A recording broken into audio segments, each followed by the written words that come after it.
Hi everyone, welcome to another video from Dr. Lin Love. I am a doctor of Chinese medicine, acupuncturist, intuitive, herbalist, Asian medicine woman, and all of those things. And today I'm going to be diving into the Akashic Records. I've opened up the records, and if you don't know what the Akashic Records are, it's an infinite source of consciousness, essentially like a library that contains all of the information, the past, present, and future. And in that collective information, in that library, we can actually ask questions and ask what is needed. And today I felt really called to tap into the Akashic Records and talk about an energy surge for this eclipse season and to talk about it in a different way that we've heard it before, but to really dive into the elemental energies and the earth energies and the earth wisdom that is here to support us during these energy surges. So I've already opened up the Akashic Records. If you don't know what the Akashic Records are, essentially it's this infinite field of information and consciousness that holds information, codes, wisdom from the present, past, and future. So, in this web of information and connection, we can ask questions to this field and we can receive answers back from our ancestors, from our spirit guides, from the lords of the Akashic Records, and ascended masters that essentially guard this information. This is going to be a video all about the Akashic Records. It's going to be a video about how we understand the upcoming energetic surge that's coming up. And this is going to be from a perspective of Chinese medicine, elemental wisdom, cyclical wisdom, the body intelligence, to really ground it and make it rooted into our daily life, into what we can do here in the now through our own actions and behaviors. So my first question to the Akashic Records, I've already opened them before getting into this video. I want to ask the Akashic Records, the master teachers and loved ones, which is what we call the guardians of this information. I want to ask, what is the collective information that we need to know right now for this upcoming energy surge? Or maybe what even is this energy surge that's coming up? And so, what I'm getting is this energy surge of light. I almost want to see this like, feels like a flash of light, like a sunlight in some ways, but in many ways, there's a lot happening on the sun. There's a lot of solar flares happening that changes a lot of magnetic energy that comes to the earth, right? And then the magnetic energy on the earth changes things that are happening on the earth and us, because we are inherently magnetic beings. We have an electric signal in our hearts that pull us and guide us and lead us and receive information. So in many ways, that kind of connected field of our heart, that connected field of that we're receiving from the sun itself, is activating and it's awakening something very, very deep inside of us. Master teachers and loved ones, is there something specific you want to share in terms of what's being activated in our heart space? We are being activated in our heart space. This is a very clear message I'm getting. We are being activated in our heart space. Many of us might feel it differently. Many of us might feel a buzzing. Many of us might feel this energetic surge. Many of us might feel even really fatigued and really tired and just really like exhausted from our daily lives and just like winded from just going out. You can hear the rain happening now as I'm speaking. But what I'm getting is there's also a cleansing happening, right? Because there's so many blocks and energetic blocks and layers in which we sort of protect ourselves from the things that have happened in the past, the things that have happened to our ancestors in the past, the things that have happened to the land, to the earth in the past. And we've sort of built these layers of protection to prevent those things from happening again. But what's happening now is we're being activated to release some of those layers of protection, because in order for us to tap into much deeper parts of ourselves, our deeper creativity, our deeper authenticity, our purpose, our true being in this lifetime, we have to almost unpeel layers and kind of like lift off the veil that tells us that we are stuck. So what I'm receiving is that when we are opening our heart and when we are releasing some of these walls that surround our heart, that protect our heart from pain and from things that we don't want to experience, and we sort of have this more open sense of being with life, experiencing life, having different situations come to us and us being fully present with them, that allows us to deepen on so many other levels and to receive information on a different level. And master teachers and loved ones, is there anything specific that you want to share in terms of sharing more information, people receiving more information? How can they prepare for awakening the heart, activating the heart space? And what I'm receiving is images of like joy and fun and laughter and connection.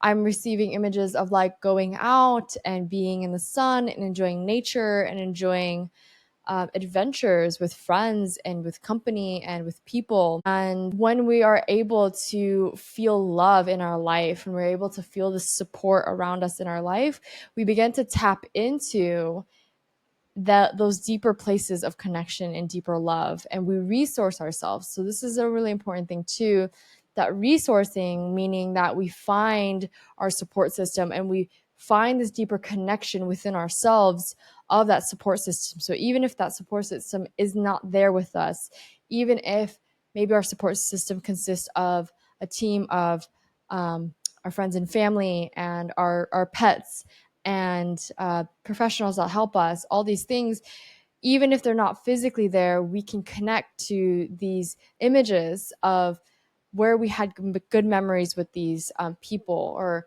these places or with these animals. And we can connect with those memories, we can connect with those emotions in a multidimensional way.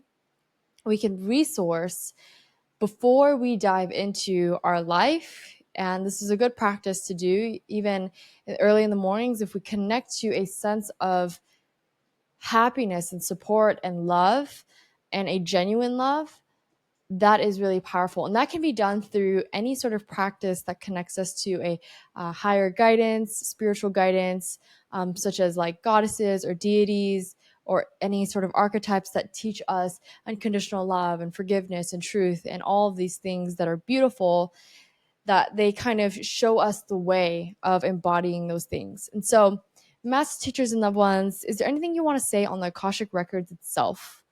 The Akashic Records are essentially this place of where all information is kept. All information is kept in this collective unconscious place. And from this place, we can receive a lot of information. So, what I'm going to be asking is there any ways from different cultures that you can dive into the Akashic Records even without, you know, certain techniques that people have taught you? Yes, definitely. There has been so many different cultures that have dived into the Akashic Records, and of course, the Akashic Records is rooted in Sanskrit, rooted in the Hindu tradition. However, diving into this collective field, this collective unconsciousness, this infinite field of information and wisdom is accessible to all beings, and it's only through being able to cultivate a sense of stillness in yourself, a sense of deeper listening in yourself, and a really deep sense of connection to something beyond yourself, like nature, or through your spirit guides, even through relationships and families and friends. We can sort of, if we start to build that sort of spiritual connection to these things, that all things are connected and that we can receive a lot of information just from our life, just from nature, just from our own experience of listening to our bodies, that in itself is already connecting to this infinite field of consciousness. And so, master teachers and the ones, I want to ask, is there anything else you want to speak on to in terms of the collective energy surge and how that's going to shift in terms of the elemental energies on in this time?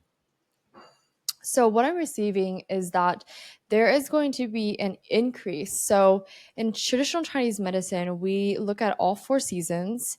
And right now in the Northern Hemisphere, we've moved from summer into fall, right?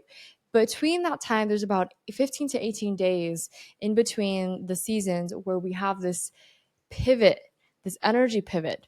And that energy pivot is an earth energy. It's more of, it has an earthy type of quality to it, meaning that we sort of face these physical transformations that happen. Like, for example, I cut my hair, I dyed my hair. I felt this need to like transform with the seasons, because in some ways nature is also doing the same thing. If you see during the transition from summer to fall in certain areas of the world, the leaves will change colors, and certain things will grow and certain things will die off, and so it's the energy is constantly moving, the energy is constantly shifting.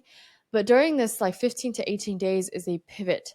And during that time, it can feel really overwhelming. It can feel like you don't have enough energy because you just feel so tired, because energetically your body is going through a lot. So, in terms of the energetics, what I'm receiving is that there's a lot more fire energy in this moment right now. There's a lot of transformation, a lot of purification, a lot of cleansing. In many ways, fire is also going to remind us of like the spark. And, but I feel like this is that energy of fire is so abundant here.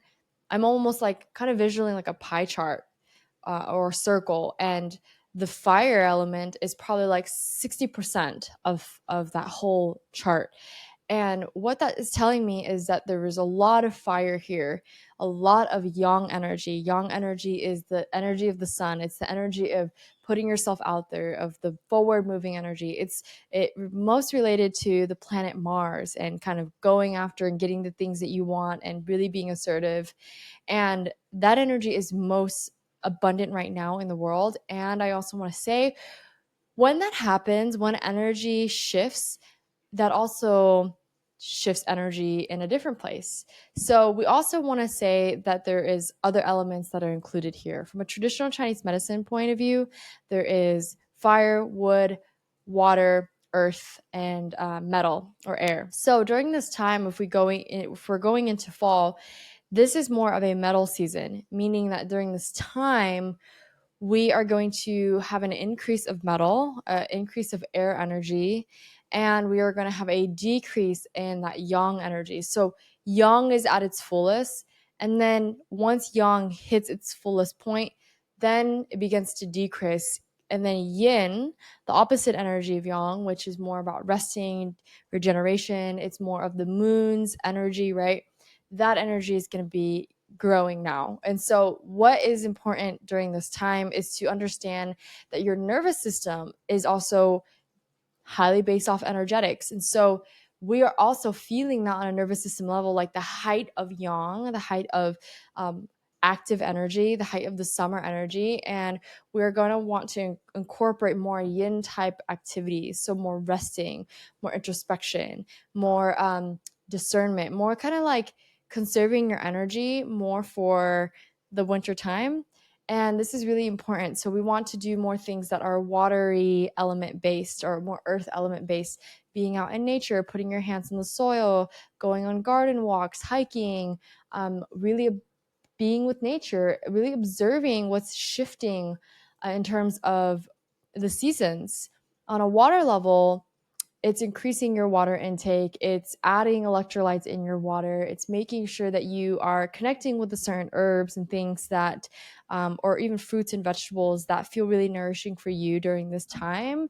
And then also at the same time, connecting with the spiritual aspect of water. So what that means is diving into what is really driving us this time. Is it fear or is it love? Is it our connection to our ancestors? Is it our connection to our spirit? And is our spirit nourished, or is our spirit depleted and does it need more support? Does it need more adventure? Does it need more connected relationships? So in this time, there's a lot of inquiry, and it's a time also for a lot of growth and a lot of transformation going into the fall season. And the fall season, of course, is going to prepare us for the winter. So this is a really important time.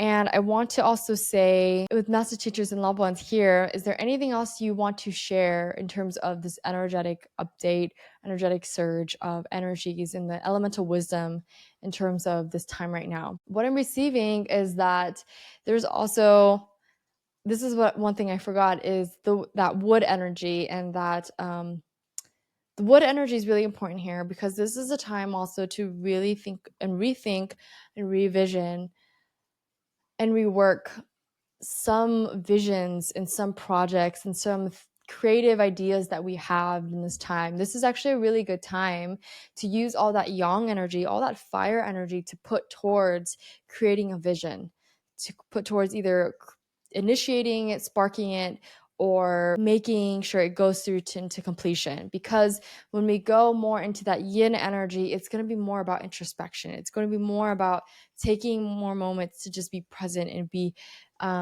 nourish yourself and replenish your resources and all those things. And of course, we have ebbs and flows during those times where we have moments where we want to just we have projects, we have things going on, we have work to do. But at the same time, what I'm receiving is that there is some energy here and some needed action towards revising our goals, rethinking our goals, rethinking our visions, what kind of things we want to create in this world, and how to do those things in the most effective, efficient way. So, one question that keeps coming up is, what does the heart have to do and our heart center have to do with any of the changes going on with this elemental energy? So, in traditional Chinese medicine, each organ is connected with a spirit and also connected with a season. So during this time, our heart energy in many ways has been reconnected, reawakened, and activated in this time. And at the same time, our pericardium, which is essentially this tissue that protects the heart, is really, there's a lot of highlighting around like issues around the pericardium, which is like boundary work and understanding where we speak our truth with relationships and all these things, and being able to kind of know your truth and know your authenticity. All those things are kind of coming up right now because our heart space is being asked to awaken, to become more open to receiving information, to become more open to receiving more energy, more light from this time. And that is really important for each one of us, because when we are not aligned with our heart, when we're not aligned with our heart's desires and our truth and our authenticity and our purpose and our inner child and the healed aspects of our inner child, and allowing our inner child to flow from us and in our creative projects as well, this is something that could in the long run be a delay or an obstacle for us, that it's going to kind of backtrack us, but it's not going to be something that completely stops us from doing what we're here to do. There's different ways that we can tap into the heart space. So one of the ways is meditation. One of the ways is really bringing your awareness, even bringing your actual hands onto your heart and your chest, and just feeling into your heart, feeling into this space that holds your heart, and also feeling the electricity that is being that is essentially going throughout your body, but is being like stimulated from the heart. Like your heart sends this electrical, your heart essentially sends this electrical impulse down, and it sends it down and it sends it down and it sends it so it can reach all parts of the body, but it can reach the fields of consciousness as well. So being able to meditate on love, like qualities and things that we want to bring into our life, love, forgiveness, truth, authenticity, our inner child, all of these things is really, really important. And then being able to flex and exercise intuition is really, really key. So meditation is a huge part of that, but being able to kind of play games with yourself where you're like, okay, let me just like see if I can guess maybe something that's going to happen today, or maybe something, like I flip a card and I try to guess, what it's going to be. Being able to kind of exercise our muscles of intuition through different ways. So through like our inner knowing, our clairaudience, our clairseeing, our clairvoyance, all those things are, or working with a teacher or something, or working with a teacher could be really, really helpful here. And then I also want to dive into how we can tap into the Akashic Records. So master teachers and loved ones, is there a way or anything you want to share about the Akashic Records and how people can tap into the Akashic Records at this time? Well, the Akashic Records, one sure way we are going to be able to tap into the Akashic Records as a people, as a community, as a society is through our heart. There's so much information out there that speaks about how living from our heart space is our many ways our internal compass, and that is being solidified very much so going forward. So being able to tap into your heart space, feel into your heart, be able to intuit from your heart space and feel into like what's going to happen, what information needs to come, what messages am I receiving, all this kind of like wisdom that you kind of receive throughout in your environment, in your life, through your relationships, and just through spirit in the universe. Like, you are going to be led back to your heart space, and through your heart space and through the openness and the electrical the electrical connection and the electrical connectivity of your heart in many ways connects us already to the Akashic Records. So this is one place. Another thing I want to say here is if you feel a call to dive into the Akashic Records with a person, I am also available to dive into the Akashic Records. I love going to the Akashic Records, and seriously, I get just such strong downloads about people and their questions, and guide them through what the master teachers and loved ones for them are want to share with them at that time. So that's definitely a choice. But there's so many other teachers as well. There's so many other practitioners who are diving into the records, and also a lot of people who are guiding meditations, guiding these exercises to start to flex your intuitive muscles. So all those things are really, really important. And my last thing I want to share, master teachers and loved ones, is there any last words that you want to share with anybody here? Is do not let fear block you. In many ways, we allow fear to kind of block us because we've chosen fear. We've chosen fear to be a protective mechanism. We've chosen that path. In many ways, we can actually say, we do not want to choose this path. We do not want to choose fear. So instead, let us just take a step back and take a breather, feel the fear because the fear is valid. And at the same time, allow us to step forward in the spirit of courage.